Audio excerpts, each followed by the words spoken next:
Olá, seja muito bem-vindo a mais um episódio da nossa leitura comentada. Vamos, enfim, ler o 8º capítulo da obra Em Busca da Nova Consciência. E, se nossa estatura moral, intelectual e espiritual permitir, nós também comentaremos a cada parágrafo lido.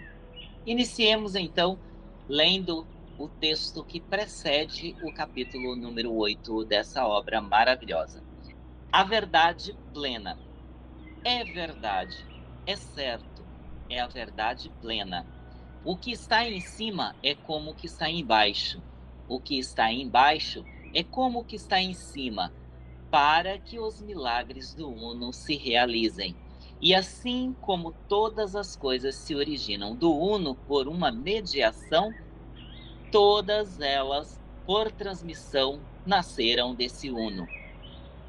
O seu pai é o sol, e a sua mãe é a lua. O vento carregou-as em seu ventre, a terra foi sua nutriz. O pai de todos os talismãs está presente no mundo inteiro. Sua força permanece intocada quando é utilizada na terra. Separa com amor, grande entendimento e sabedoria a terra do fogo, o sutil do que é duro, denso e rígido. Ela sobe da terra ao céu e de lá desce novamente à terra, e assim recebe a força do que está em cima e do que está embaixo. Assim possuirás a glória do mundo inteiro e toda escuridão fugirá de ti. Hermes Trismegistus na Tábua de Esmeralda. Vamos então ao capítulo 8, a consciência plena e o cosmos, a metáfora das fases da lua. Ó fulgor do alvorecer da eternidade, nós saudamos-te. Um novo sol nasceu para nossa consciência, o sol da nova vida. A luz do novo dia foi-nos revelada, o dia que jamais findará.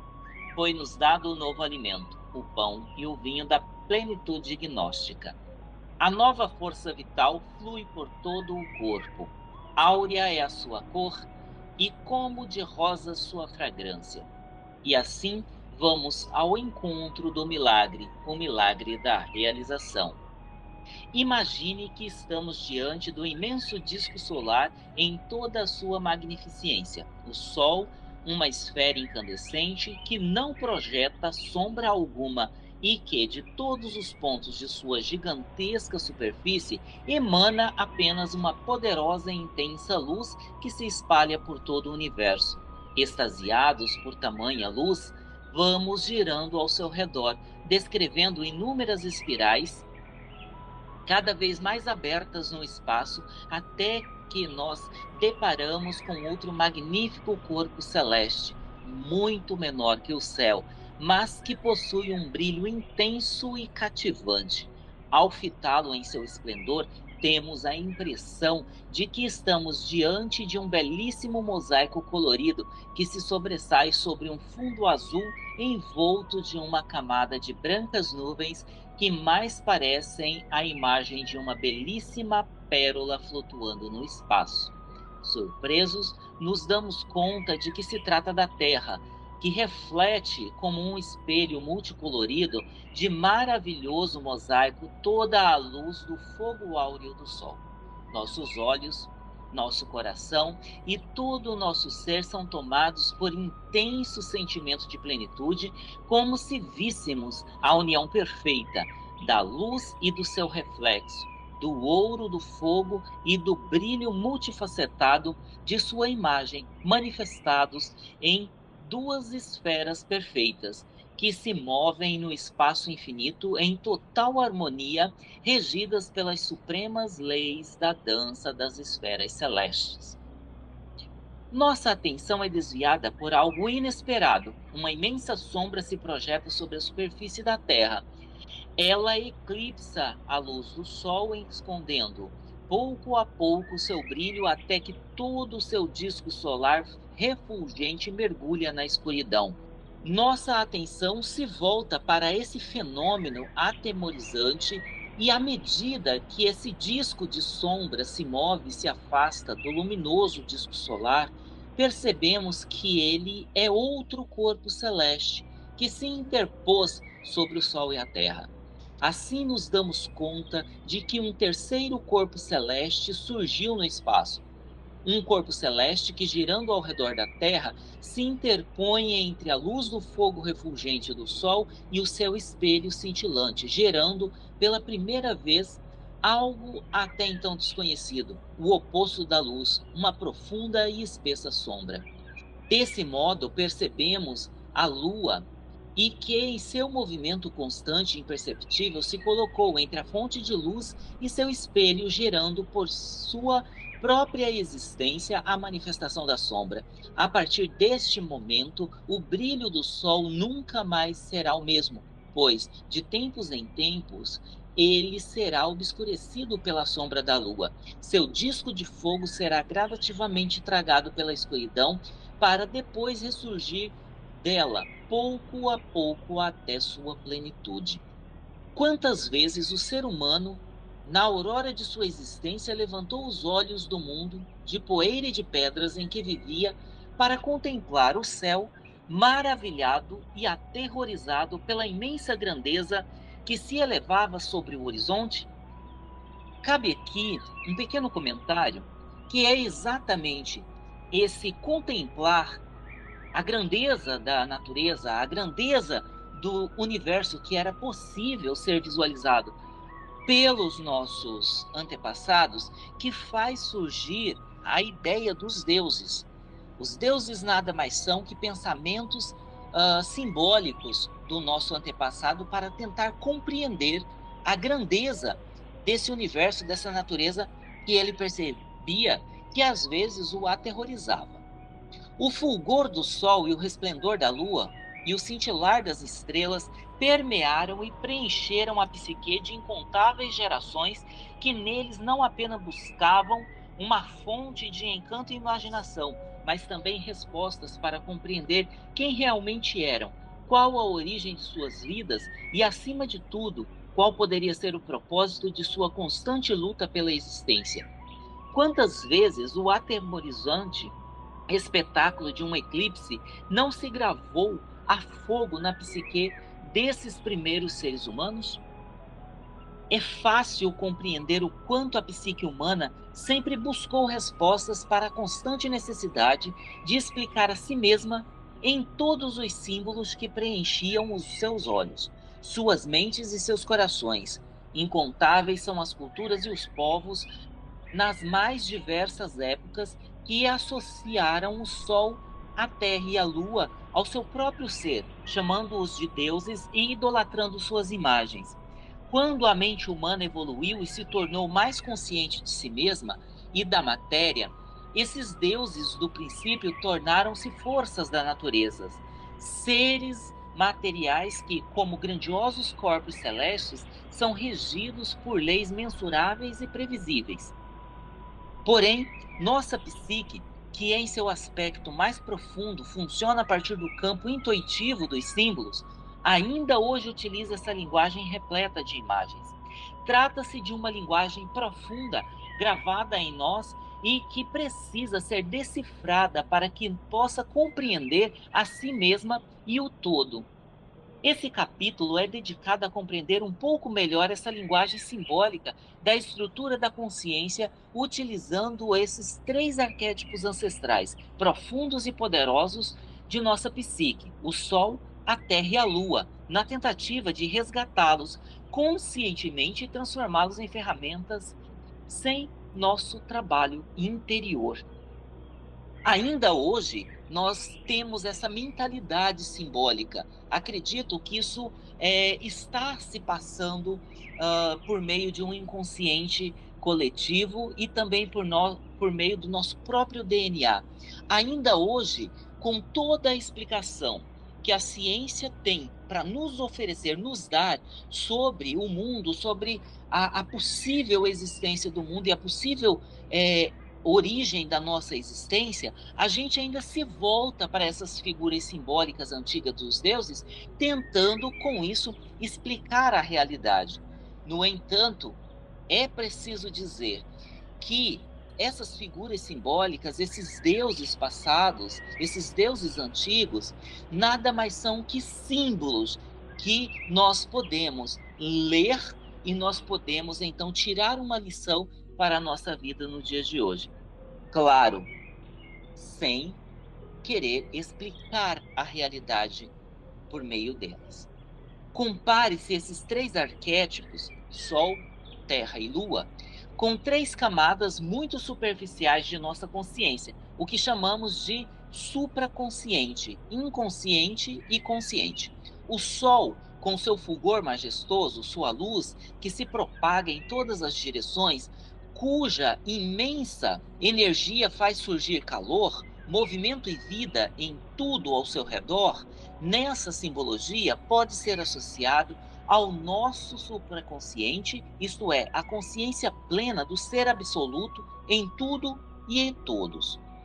A fonte da supraconsciência é a própria consciência universal, aquela consciência que está em tudo e em todos, ou seja, tudo e todos na manifestação vibra um nível da consciência universal, da consciência do todo. Todas as coisas que existem são um raio do seu infinito ser, assim como em cada partícula de nosso ser vive um raio de sol, que nos toca, desperta e anima. É dessa fonte que surge tudo o que se manifesta. Também é dessa fonte que brota a própria natureza, representada em nossa simbologia pela Terra. A Terra é a imagem do Sol, a natureza é a imagem da divindade. A luz do Sol, apesar de ele ser todo-poderoso em seu brilho e iluminar todas as coisas, somente se torna visível quando se projeta em algo, refletindo sua imagem, seja no fundo de nossos olhos, seja no grande mosaico da natureza em todo o cosmos. Da mesma forma, a supraconsciência somente pode tomar forma e existir através da manifestação universal. Assim, o ser absoluto, a divindade, precisa de uma imagem através da qual possa se refletir para conseguir se manifestar. Essa imagem é a natureza. Todos os reinos da natureza e todos os seus seres formam uma imagem infinita, complexa, como um mosaico infinito e riquíssimo, criado a partir de uma miríade de partes distintas e únicas, cheio de calor, luz e vida que, em seu conjunto, reflete a luz do grande ser universal. É assim que o fogo se torna luz, o sol se reflete na terra e a consciência universal se manifesta na natureza. Porém, a natureza, por mais bela e perfeita que seja, como um verdadeiro jardim do Éden, refletindo em si a imagem multidimensional do ser absoluto, ainda é inconsciente dessa glória e de toda a luz que dela mesma emana. O supraconsciente se reflete em uma imagem perfeita de si mesmo, porém, essa imagem é inconsciente de si mesma. Por essa razão, o paraíso da natureza na Terra representa o inconsciente. É preciso que surja na natureza um ponto focal, capaz de se tornar consciente de si mesmo, de ser o ponto de apoio para que esses dois grandes campos, o supraconsciente e o inconsciente, possam se encontrar e se fundir. O ensinamento universal nos fala que o alento universal, supraconsciência, derrama toda a sua força em um único ponto focal, em todo o universo, espelho refletor da natureza, e nele cria simbolicamente um átomo, um arquétipo inteiro e completo da divindade. A tradição judaica cristã nos fala que esse arquétipo refletor concentrado surge no Éden, o paraíso da natureza, como um primeiro núcleo de autoconsciência. Ademais, aquele que carrega em si a imagem do Logos Tríplice, o sagrado ADN, em si mesmo. O senhor Jan van Rickenborch nos fala a respeito de um núcleo da autoconsciência que surge no ser humano. Ele o chama simbolicamente de átomo, o átomo refletor da consciência no coração. Esse átomo é como um espelho que pode refletir perfeitamente a luz do Sol, a mônada, que carrega em si a imagem de todo o universo.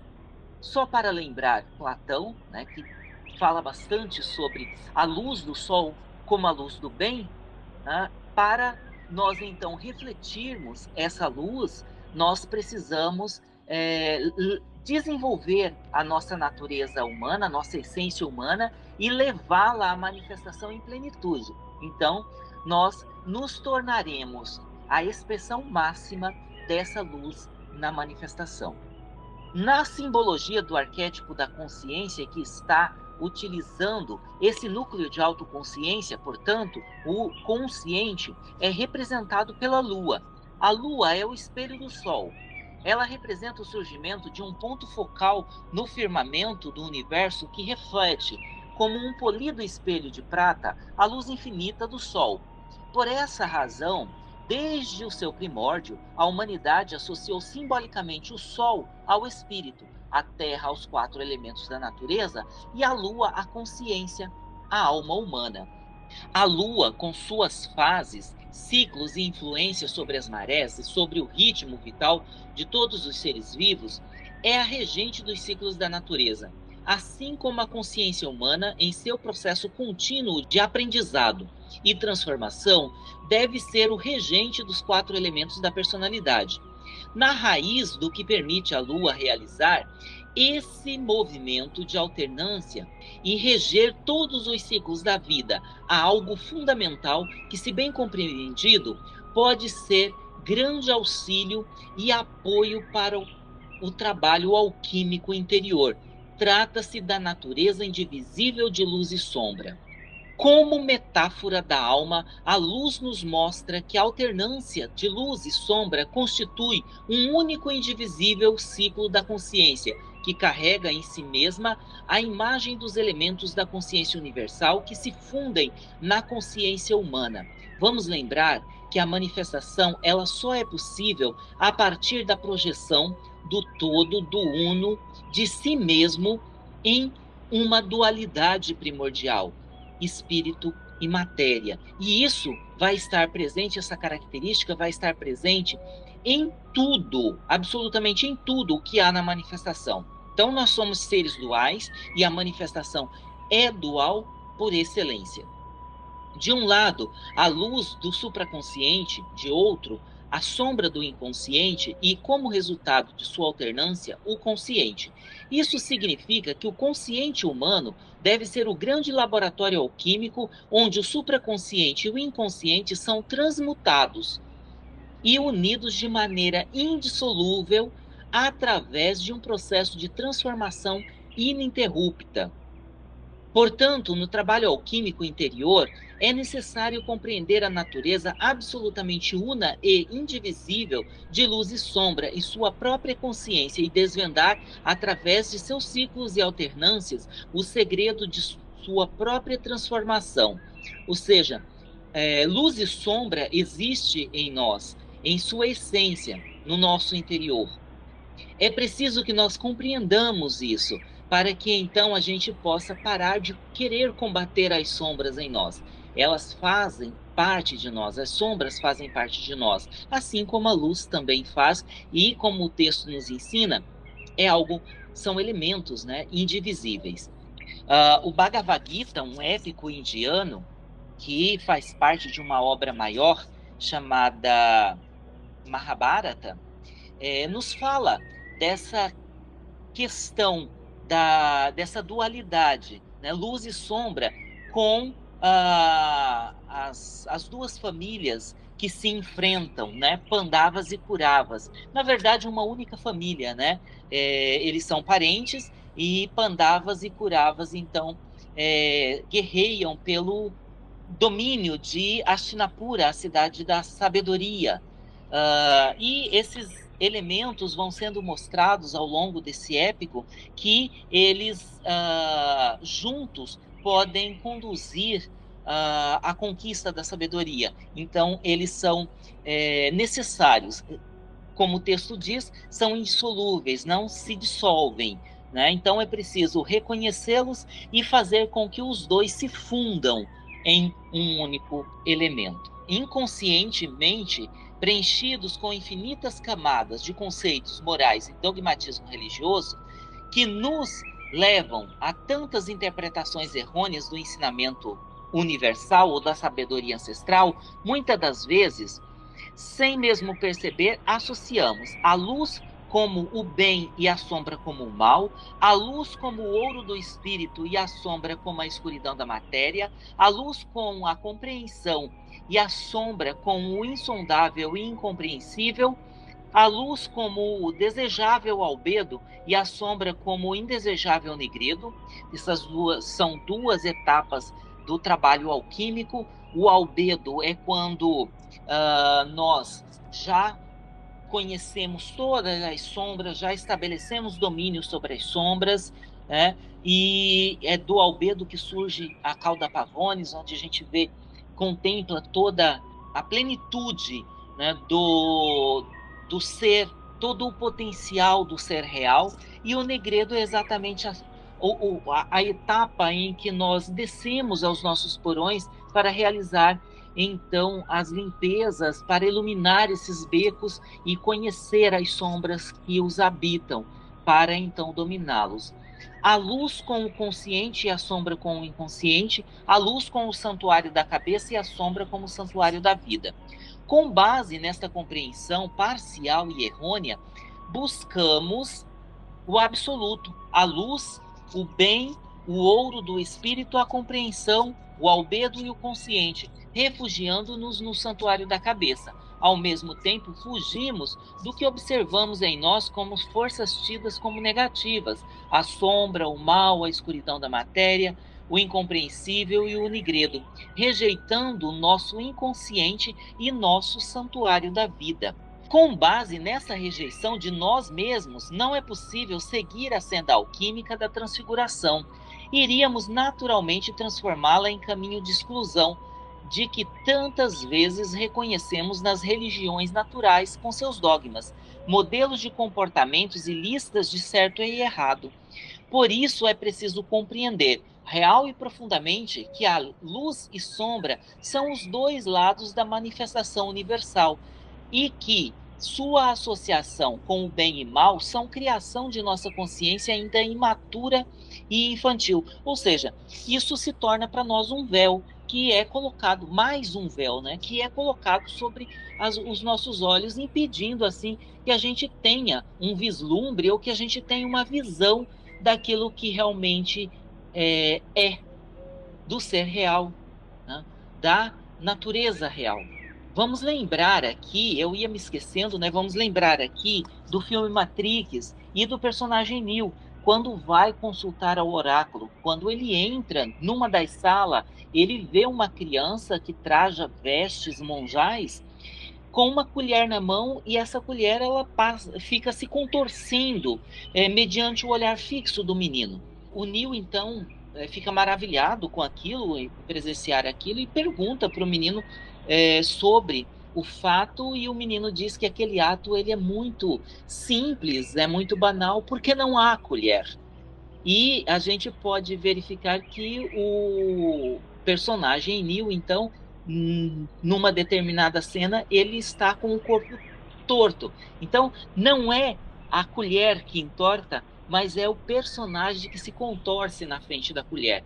Isso é uma figura muito, mas muito impactante para nós e muito representativa da colher como a realidade e de nós nos contorcendo, achando que a colher é que está se contorcendo perante nós, né? Nós nos contorcemos mediante os nossos desejos, nós manipulamos a realidade, nós criamos um jogo de contorcionismo com a realidade que faz a gente ter uma percepção da realidade manipulada pelos nossos desejos, ou seja, os nossos desejos fazem com que a realidade seja formatada da forma como melhor nos convém, né? Então, o que nós temos como realidade nada mais é que um falseamento da realidade a partir dos nossos desejos. Então não é a realidade que se contorce, ou a colher que se contorce diante de nós, mas nós que a contorcemos com base, nós nos contorcemos, na verdade, com base nos nossos desejos, criando ilusão, né, uma falsa visão de que, na verdade, é a realidade que se contorce diante de nós. É preciso perceber que o segredo da transmutação está em compreender a natureza e a função desses elementos que formam nossa consciência, para que então, ao integrá-los da única maneira correta, possa surgir em nós um novo estado de consciência, uma consciência integrada, a consciência superior. A consciência egocêntrica, que divide o mundo em bem e mal, percebe no ódio o oposto do amor, na lascívia o oposto da castidade, na fraqueza o oposto da força e da autoridade, na vida o oposto da espiritualidade. Ao olhar para a natureza e para o cosmos, a consciência egocêntrica percebe apenas a alternância entre luz e sombra em um jogo sem vencedores e sem fim entre aquilo que ela chama de bem e mal. A consciência que amadureceu compreende que a separação se encontra nela mesma. Ela percebe que as aparentes contradições da vida são, na verdade, aspectos de uma única realidade, que nos mostra diferentes facetas a partir de nosso próprio ponto de vista. A colher e o nosso desejo, né, de manipulá-la, de torná-la móvel aos nossos desejos. Essa consciência olharia para a mesma natureza e perceberia que seu ponto de vista, sua posição relativa de observação, determina que ela está vendo naquele exato momento. Perceberia que em seu ponto de observação faz a imagem que ela capta da realidade oscilar em constante transformação, mostrando-lhe constantemente o ponto cego de sua própria consciência, permitindo-lhe manter-se na infinita espiral de aprendizagem do interior.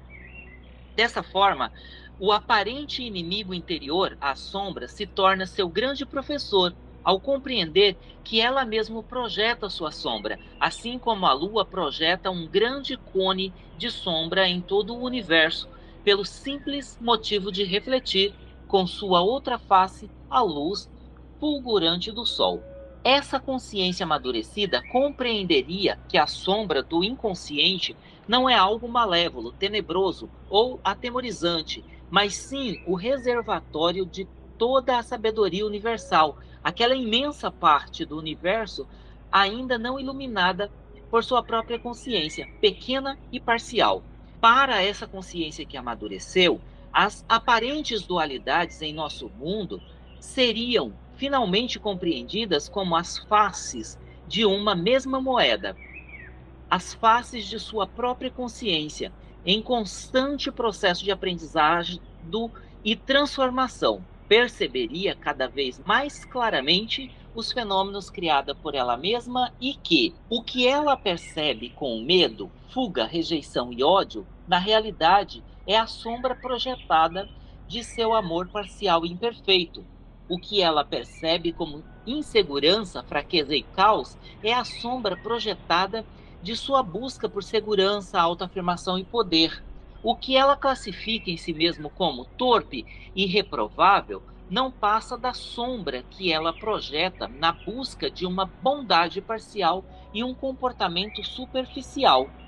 A consciência humana que amadureceu a esse ponto compreende que a vida é uma só, que a alternância de seus diferentes aspectos, que é o seu grande mestre, é que o único inimigo a ser vencido está sempre dentro dela mesma. Assim, ela estará pronta para colocar os pés na verdadeira e única senda alquímica, que lhe ensinará que o espírito e a natureza devem ser unidos e transmutados pela alma, que o supraconsciente e o inconsciente devem ser transmutados pelo consciente, transformando os ciclos aparentemente repetitivos da natureza em uma espiral de constante aprendizado. Ou seja, nós devemos nos mover na vida com ânimo de aprendiz, guiados pela vontade de aprender, encarar todas as situações da vida como situações que nos chegam para nos conduzir a um aprendizado, para nos tirar de um patamar de ignorância e de sofrimento, para nos elevar para um patamar de sabedoria e de plenitude. Nesse sentido, devemos olhar então para nós, perceber luz e sombra refletidos dentro de nós e devemos então transmutar tudo isso, transmutar supraconsciente e inconsciente pelo nosso consciente, despertarmos uma consciência e a partir dela, a partir de uma nova consciência livre dos véus da ilusão que são criados pelos desejos, então conseguirmos transmutar, né, unindo luz e sombra numa mesma perspectiva.